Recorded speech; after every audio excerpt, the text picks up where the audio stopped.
Hello बच्चों, स्वागत है आपका हमारे यूट्यूब चैनल पर। आज लाया हूँ आपके लिए कक्षा 12वीं का एमपी बोर्ड परीक्षा का राजनीति शास्त्र का पेपर, जो कि पूरा उत्तर सहित आपको मिलेगा।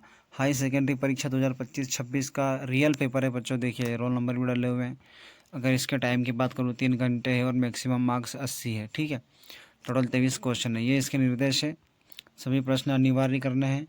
1 से लेकर 5 में 32 अंक के वस्तुनिष्ठ प्रश्न है। फिर उसके बाद में 6 से लेके 23 तक वो प्रश्न उत्तर। ठीक है, ये इसके निर्देश देख लो।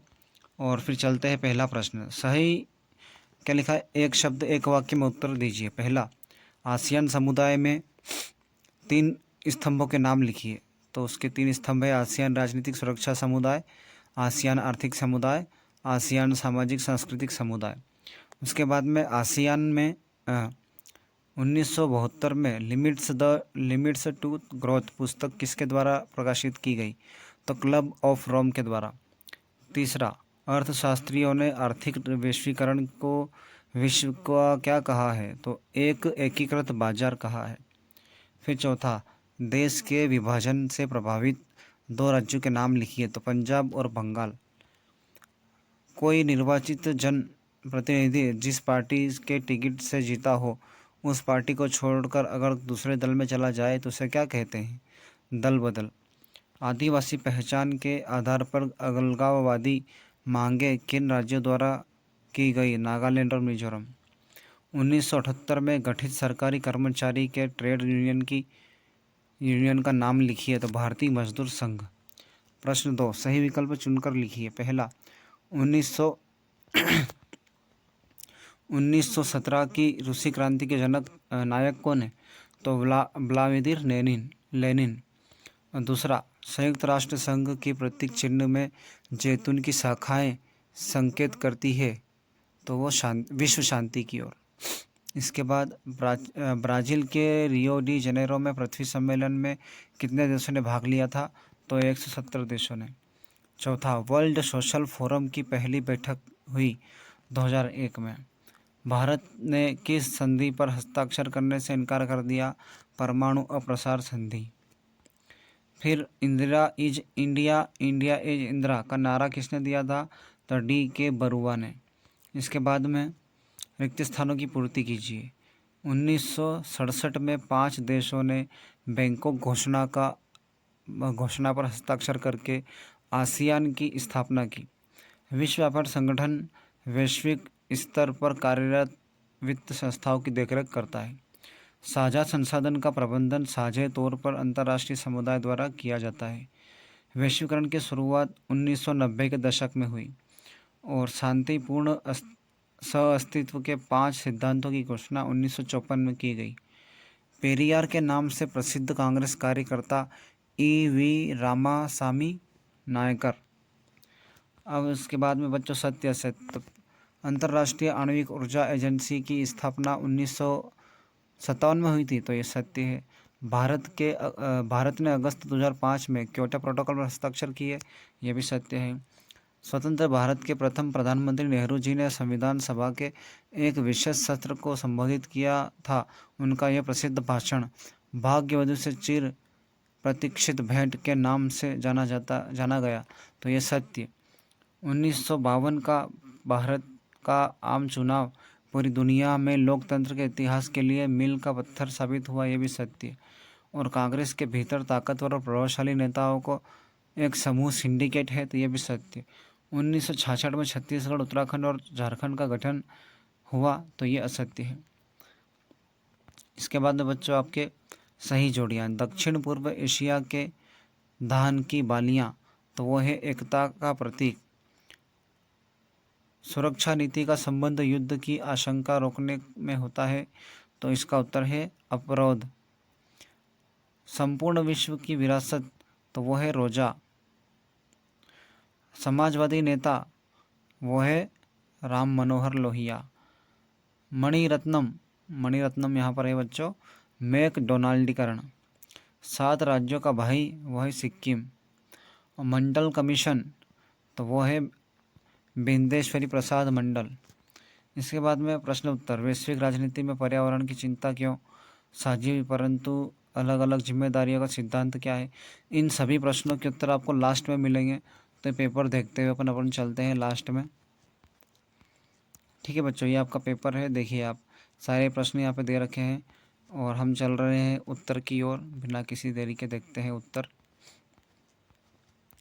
यह उत्तर, वैश्विक राजनीति में पर्यावरण की चिंता क्यों।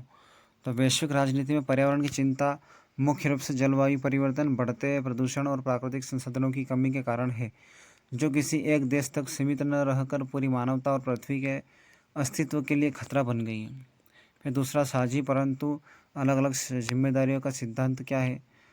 तो साझी परंतु अलग अलग जिम्मेदारियों का सिद्धांत यह मानता है कि पर्यावरण की रक्षा करना पूरी दुनिया की जिम्मेदारी है, लेकिन ऐतिहासिक रूप से अधिक प्रदूषण फैलाने वाले विकसित देशों की जिम्मेदारी विकासशील देशों से अधिक है ना।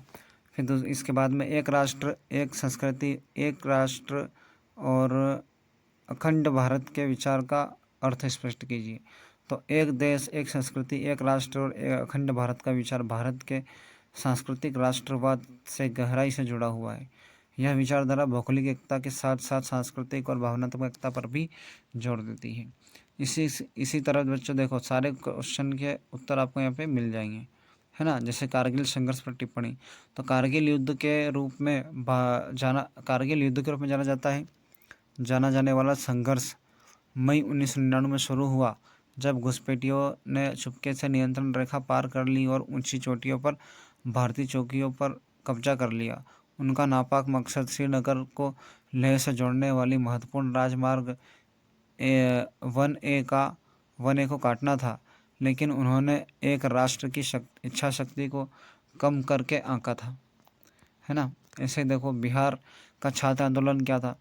तो 1974 में जयप्रकाश नारायण ने जेपी के नेतृत्व में बिहार के छात्रों द्वारा शुरू किया गया यह एक ऐतिहासिक जन आंदोलन था, जो राज्य में भ्रष्टाचार, बेरोजगारी, कुशिक्षा और महंगाई के खिलाफ था।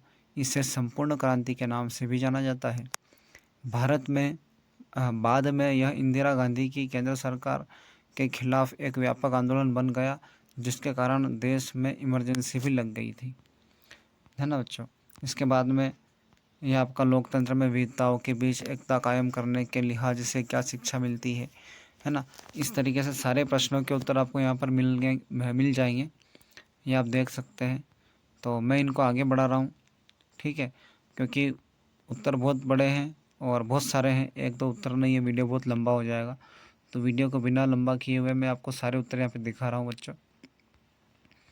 और चलते हैं अगले प्रश्न की ओर। प्रश्न क्रमांक है आपका 18।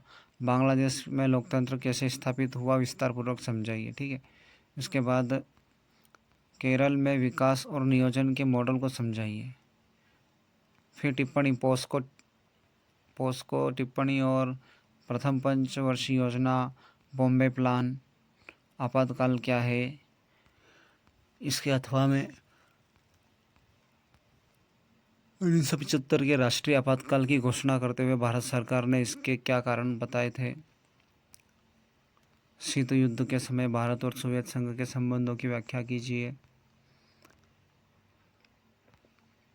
संयुक्त राष्ट्र संघ के निम्न एजेंसियों के ऊपर टिप्पणी, जैसे विश्व व्यापार संगठन, संयुक्त राष्ट्र मानवाधिकार परिषद, यूनिसेफ और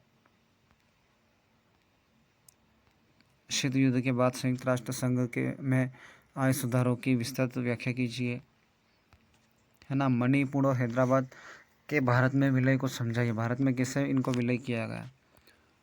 और यह था बच्चों आपका कक्षा 12वीं का राजनीति विज्ञान का वार्षिक परीक्षा पेपर, जो कि एक रियल पेपर है। अगर आपको वीडियो अच्छा लगा हो तो लाइक करो, शेयर करो और इस चैनल को सब्सक्राइब करो। मिलते हैं अगले वीडियो में अगले पेपर के सॉल्यूशन के साथ। तब तक के लिए बाय।